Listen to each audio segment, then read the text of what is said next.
it's Marley from the Energy Boutique with your energy forecast for Friday, December 20th. Okay, so today is the last day of Sagittarius season, which means that we are on the cusp, ready to move into that solstice gateway. There's going to be a lot of energy swirling here today. There always is when we're moving into a brand new karmic chapter. We need to do the best that we can to stay as high vibe, as positive, as optimistic as possible. There's definitely going to be some challenging aspects taking place here today that are going to trigger a lot of not so nice thoughts and emotions and activations, which we do have a lot of, power to learn about ourselves, especially where our fears, doubts, insecurities are still alive and well. But at the same time, we really do have to be focused on the positive outcome that we actually want to manifest, especially as that sun shifts into the Capricorn energy and the solstice is exact. So I am going to encourage you, there is an astro forecast out there for Capricorn season and for the solstice energy. There's also a major rant about this particular time of season over on my Patreon if you're interested in kind of, exploring those particular concepts as well. But basically here today, there's going to be highs, lows, and everything in between, which we should be used to at this particular juncture. But the positivity, the optimism, the confidence that the Sag energy does lend us is going to be highly challenged. And so we definitely have to be on our game. We have to be exercising our power, not only over our mental plane, but over our emotions as well.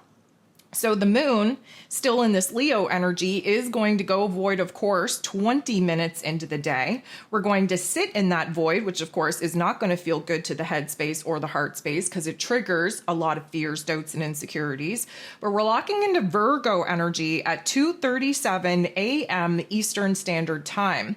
I think it's a very interesting dynamic that, of course, we are going to have the moon in Virgo while moving into this solstice gateway, into this Capricorn season, because the moon in Virgo is very focused on figuring out what the problem is in order for us to fix it, heal it, and repair it. We are focused on the smaller details of our inner realm. We are focused on really kind of picking things apart so that we understand the smaller pieces that make up the greater, grander whole. I think it's also very interesting that the moon is going to be in an earth sign that Virgo is, even though it is ruled over by Mercury. And again, Mercury is still trying to wake up from his retrograde period here. We do have this earth energy in our emotions anchoring us, while the sun, of course, is going to be moving into the Capricorn energy, which is a cardinal earth energy. So there's going to be a lot of presence, meaning we're going to be very, very stuck in our physical body, very aware of our physical form, very aware of our physical environment and the boundaries, the structures, the limitations, the restrictions that are holding us back from being and going to where it is that we need to be, to where we want to be. So this is going to put things into a very interesting perspective over the next couple of days. And here today, when the moon shifts into the Virgo energy, of course, the Sag energy is a little bit challenging, only because we're at the final degrees of Sag season, which is always intense. But the Sag energy focuses in on the bigger, broader picture, not really concerned with the smaller details. And of course, the Virgo energy only cares about those smaller details, understanding that those smaller details need to be in alignment, need to connect perfectly in order for us to actually get to that greater, grander vision that the Sagittarius energy wants us to be focused on. So I think it's going to be a very interesting dynamic. With all of that being said, there are 8 different aspects taking place here today. 7 of them are going to involve the moon. So we have the moon in this Leo energy still, trining, which is a beautiful interaction, with the sun in Sagittarius energy. I absolutely love this energy because it is the last hurrah that we are getting from the moon in Leo, that we are getting under this Sag season. And anytime that we're working with a trine, it means that there is a level of growth. There's a level of ease, a level of grace for us to kind of move on and move forward without very many challenges. Because this is a fire trine, fire, first of all, helps to dry up those heavier emotions. tries to kind of burn through the cords of attachment to the past that, of course, are holding us back, and then gives us a new spark, fire, flame, passion, excitement, desire to actually be working with. Anytime that the sun and the moon are coming together, there's going to be an aha moment, a level of awareness of what it is that we need to do, what it is that we need to pursue, and of course, what it is that our heart and soul calling to us to kind of grow up, boss up, get out of our own way so that we can essentially move on.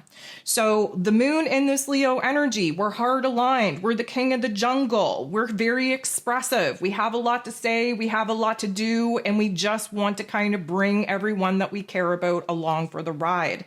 The sun shining very brightly at these ending degrees of Sagittarius energy is really pushing for us to hold on to the goal, the vision, the dream, to reassure ourselves that if we can dream it, we can achieve it. And having these two kind of work together, we are definitely going to be receiving major downloads, little bits of puzzle pieces and epiphanies on where it is that we need to go from here. So interestingly enough, that is the only aspect that we have the moon in Leo making, which is a beautiful one, if I do say so myself.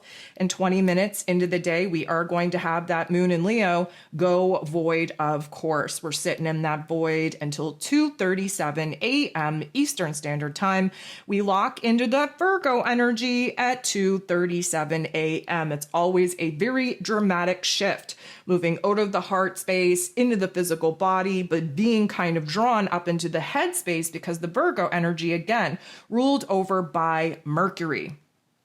So at 3:29 a.m., we actually have a beautiful interaction. It's the only interaction that doesn't involve the moon, and it's the sun shining a very bright light in these final degrees of Sagittarius energy, making a beautiful interaction with Mars, the god of war, ruling over our physical energy, our drive, our passion, our desires, even our anger. He's currently retrograde, so he's sitting his ass on the bench. He's not allowed on the battlefield. He's not allowed in the game.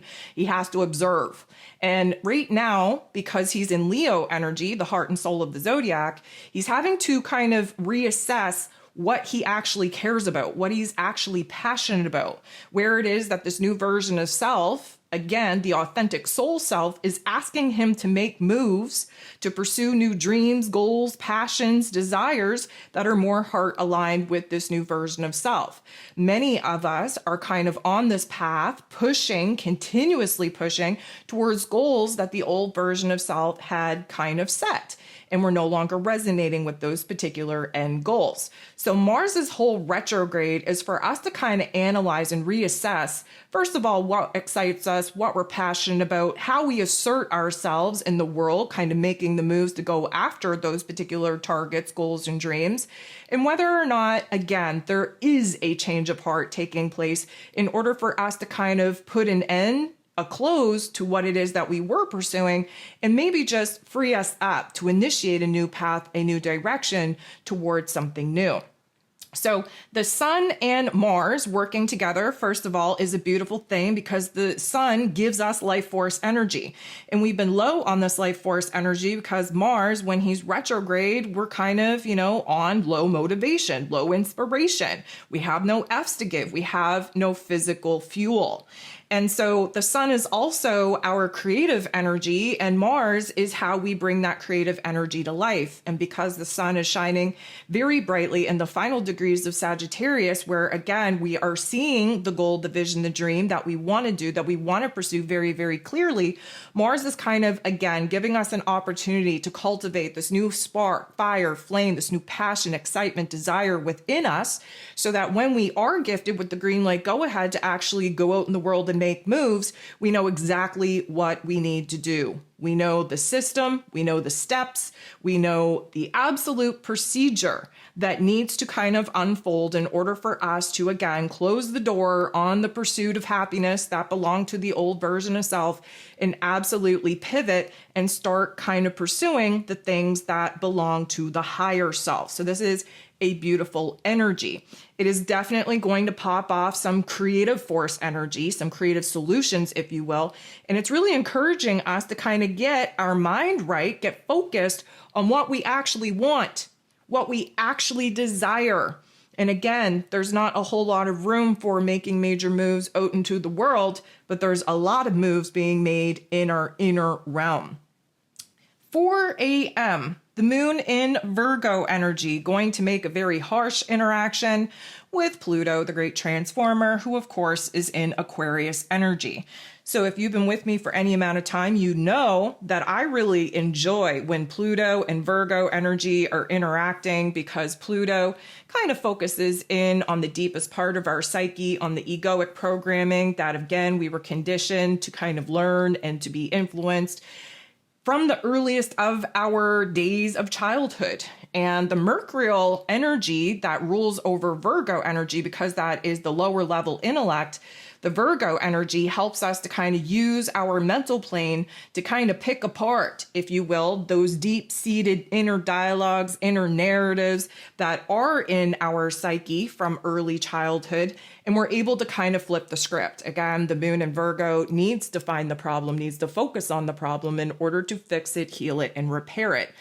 This is not a good interaction. This is not going to feel good. And because of this, the moon in Virgo likely bringing a little bit of anxiety, okay? Likely beating ourselves up, breaking ourselves down, tapping into the shadow part of this Virgo energy, which is highly critical, super judgmental, especially when it comes to oneself. Now, Pluto, the great transformer, he's over there in Aquarius energy.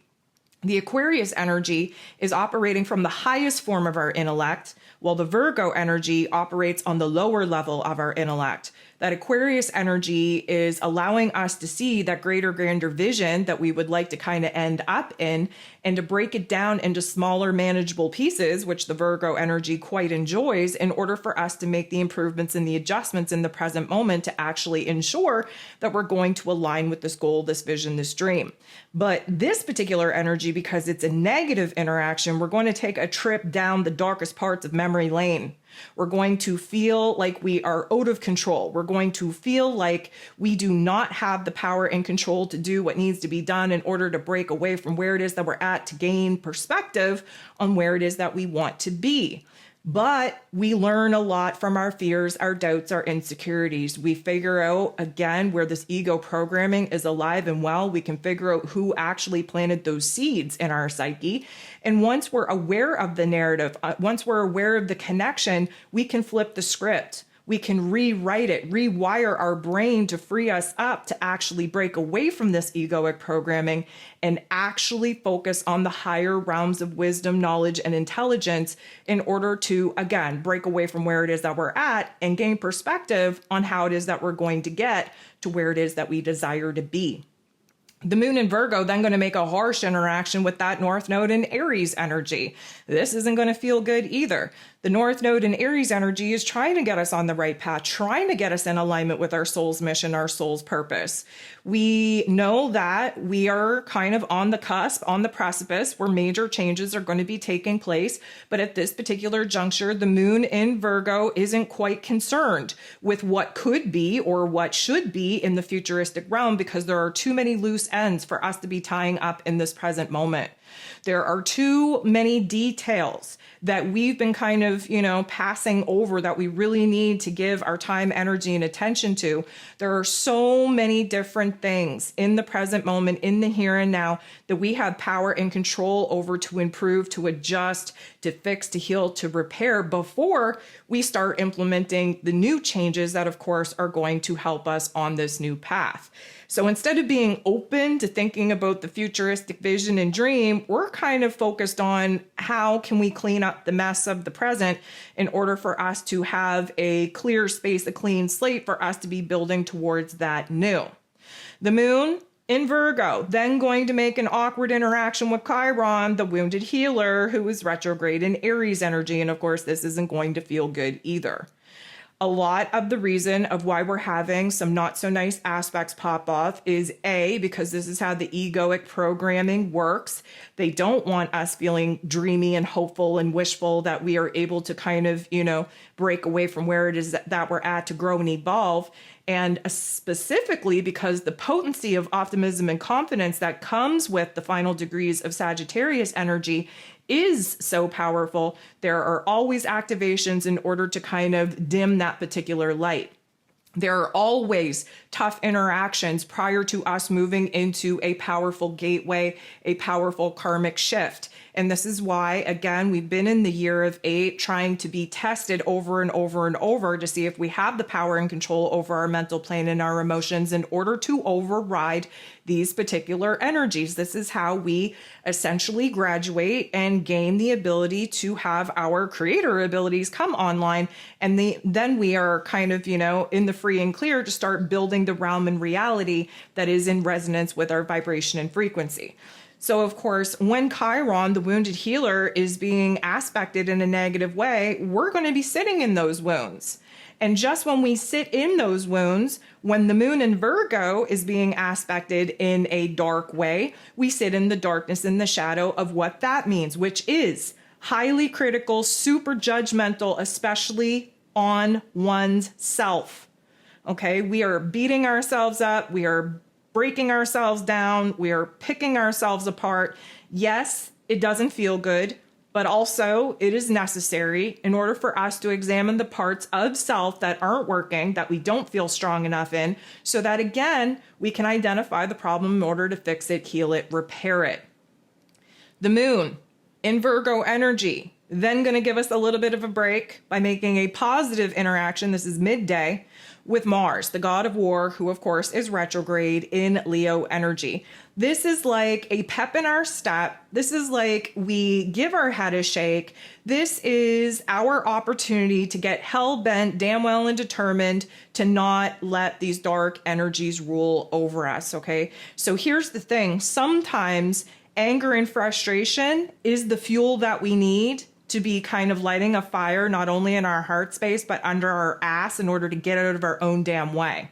And this would be a prime example of that. Yes, this is a positive aspect, but Mars, who is very ants in his pants because he's sitting on the bench and he can't make moves, all he can do is get hyper focused on what we're motivated on, what we're excited about, what we are determined to see through. Again, we are building the fire, the spark, the flame in order to cultivate this inner fire that is going to keep the fires lit in our heart space and under our ass, especially as we, again, are waiting for this green light go ahead to take action and make moves. And to actually be able to bust through the first set of obstacles and challenges when we pivot. And so this is a beautiful energy because sometimes the line between passion and anger is very thin. And sometimes we need to walk that particular line in order for us to get out of our own damn way. And this is a prime example of just that. We do have the moon in Virgo then making a very positive interaction with Pluto in this Aquarius energy. And I absolutely love this because this is going to prove my point, especially compared to the earlier interaction that we had earlier in the day. This is the powerhouse energy. When we have the higher level of our intellect, that Aquarius energy, and the lower level of our intellect, that Virgo energy, working together to make a major change, a major transformation for the positive. This is when Pluto empowers us. This is when we're bossing up, when we're gaining control over our own damn selves. This is when we've identified the limiting thoughts, the negative narratives, all of the things that we tell ourselves that actually prevent us from, standing up, bossing up, being in power and control over our mental plane, over our emotions. This is when we get to flip the script. This is when we have a change of heart, a change in perspective, and when we are feeling very, very capable of pretty much doing anything that needs to be done. And of course, just when we feel good, just when we're making a little bit of leeway here, the dark force energy comes back to pull us back into the funk. The last aspect that we have going on here today is the moon in this Virgo energy getting into the boxing ring, squaring off with Mercury, who's now direct, still in his post-retrograde shadow period, but very direct in Sagittarius energy. So first of all, the moon is our heart space. Mercury is our head space. They're not getting along. A square illuminates where it is that we're going through growing pains, but because our heart space is focused on one thing and our head space is focused on another, they're not on the same page. We're not in alignment and we're feeling that tug of war between our heart and our head. Secondary to that, Mercury rules over the Virgo energy that the moon is in. And so anytime that we interact with the ruler that rules over the energy that the moon is in, there's going to be more of an intensity. And because this intensity is already intense, again, creating conflict and tension, we're going to have an extra layer of that tug of war energy. Even more than that, like I've already kind of, alluded to, the Sagittarius energy that Mercury is in is optimistic, is positive, is hopeful, is wishful, is dreamy, and definitely focused on the futuristic goal, vision, and dream that we want to end up in. The moon in the Virgo energy is focused on the present moment, focused on the problems of the present moment, focused on, picking things apart so that we can see the finer details of what isn't working, so that we can do the work to fix it, heal it, repair it, so that it is working, so that we stand a chance in hell of being able to connect the dots and put those puzzle pieces together to actually have a chance to align with the goal, the vision, the dream that, again, Mercury and the Sag energy desperately wants us to bring to life. So, of course, this isn't going to feel good. This is going to put us at odds with our own damn selves. And if you find yourself in a situation to communicate your inner realm to the outer realm, we're likely going to stir the pot a little bit. Mostly because, again, a square is highlighting tension and conflict. We're not at peace. We're not content within ourselves. So that is going to project outwardly. And because Mercury is still, kind of waking up from his drunken slumber, our communication isn't up to par. So we could be very judgmental, very critical, very harsh, very cold, very rigid in our communication styles. And of course, that has the potentiality of stirring the pot, hurting some feelings, and making a mess where messes do not need to be made.